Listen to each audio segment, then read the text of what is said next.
just for herself and not for communicating with an audience, you can sniff that out. Sometimes you're right, sometimes you're wrong. Frankly, I'm probably crazy for saying this, but if a producer is persistent enough, I will usually break down and go. if I can, if they're persistent enough without being, you know, pushy or rude. But I admire that. I mean, when I was producing, it was hard to get people to come see shows, and so I admire the persistence. Rebecca? You know, I just wanted to kind of add to what Harvey said. It's the same with me with, you know, looking for writers. I care often less about a resume than, you know, everybody has to start somewhere.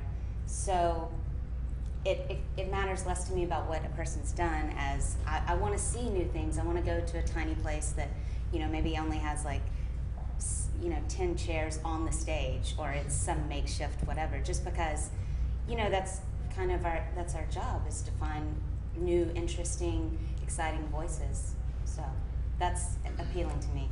That is a perfect segue into our next question, but I think Don has something to add. Well, in addition to what everybody else has said, I try to see mid-sized theaters all the time because I feel that they get left out of the conversation between the big theaters and the small theaters.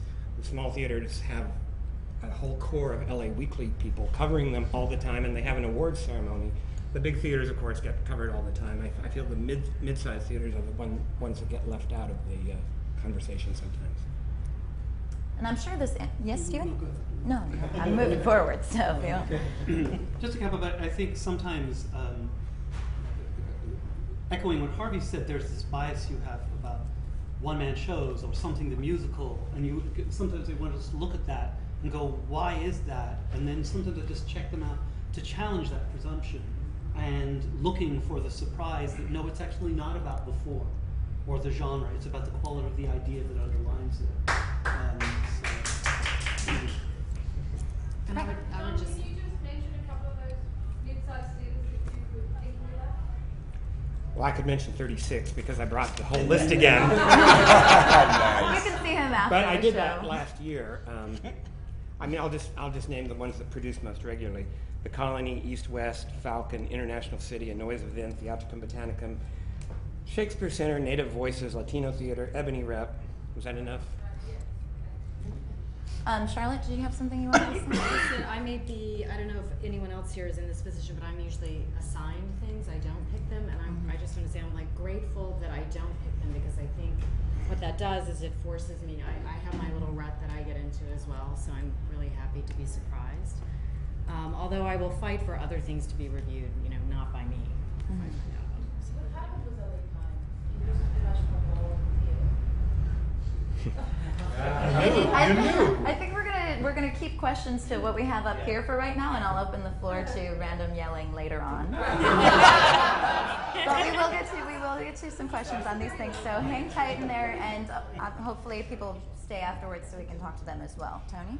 For me, and perhaps it's just being a theater slut right now, I want to see everything possible because I think it's my job to be able to compare and contrast what's going on. If I see a theater company that I believe in, I want to see every show of their season so I could take a step back and see what they're all about versus just one lucky show they might have. I tend to, now I want to avoid places like really commercial theater like the Pantages, even at the Amundsen, because shows are difficult to review there because they tend to get swallowed up by that space. But I also would say that avoiding shows from particular PR people now who tend to lie in their PR, and I can start to feel that, you know, where you can kind of sniff out that it's a showcase. But that said, I will also go to some showcases so I can point to the kind of work that's being done just because somebody has a trust fund or a grant, that kind of a thing, and what was missing. That's it. Trevor, you're the only one that hasn't. Well, I was just remembering the Pia Zadora routine. I think we see a couple of that around, where somebody's got a lot of money and there's also, you know, there's a big push for that particular person. That's like, I remember Pia. Great. Well, thank you so much. Rebecca kind of helped segue into the next question. I think everyone kind of touched on it a little bit. This is like a theory kind of question, to quote girl band. What do you personally, individually feel the critic's role is within a theatrical ecosystem? To contextualize, to champion, to challenge? Well, it's not PR. Yes. I know that a lot of people now invite me in and say, well, listen, if you could just give us a quote, if you can just, and that's not my responsibility to be PR. Harold Clurman said that the job of a critic is to eliminate the bad to make way for the good. So the job, therefore, is to see a show and what were they going for? And did they achieve that? And did it work? Those are the basic things. So I think a lot of it is feedback, meaning I'm a mirror and I'm just giving back what I saw, so that the people who are readers of the review can make up their own mind whether they want to go or not. Rebecca? You know, this is something that actually Stephen taught me that I think is important, and he does this so well. But it's also to, in a way, and I don't think this is primary goal, but it is to help, the company and to help the people who've worked through this production. If something's really not good, and you can help, and you can have a dialogue that is respectful between the two, as opposed to just really lashing out, which, I'm sure we've all done. I know I personally have, but to be able to have that sort of dialogue to help better, it just makes the whole community better. Mm-hmm. If you're able to get into a dialogue with the company and say, here's where I found a lot of problems. This was problematic. That didn't work for me. I don't think it worked as a whole. And the people, usually it seems like they're responsive to that. And, it's kind of makes it more of a conversation as opposed to a lecture. Would anyone like to add to that? Well, I think the different critics write for different publications, which have different goals. Mm-hmm. In my case, I think I'm very heavy on the contextualizing.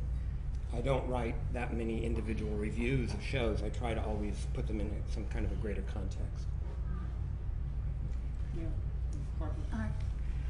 I think, too, that one of the things one tries to do is to try to make the reader see something they might not have seen, and that maybe you have and can offer that. And if you could just open the door a little bit for them to see that. My interest is primarily in serious theater. By serious theater doesn't mean I don't like to laugh. It's just that, serious comedy is great too. But I guess I lean towards art, and so my concern is never to kind of say, all right, this is fun, you're gonna love this, come see it. I'm not apt to do that. I'm more apt to say, this is interesting. I remember Kenneth Tynan once said, how do I tell my reader that even though La Plume de Ma Tante is perfect for what it is, and it was a play by God, my memory is fuck that. Epitaph of George Dillon. Epitaph of George Dillon was the other play, and he said that it's flawed, it's got problems, there's so many things wrong with it. How do I tell my reader that it is more worth seeing than La Plume de Ma Tante? And I think I've followed that a little bit in my own reviewing. With all due respect to Harold Clurman, I don't think there can be any consensus on what's good and what's bad. So pushing out the bad for the good, I think, is nonsense. Secondly, I don't think we have the box office influence that collectively that we might have had 20 years ago.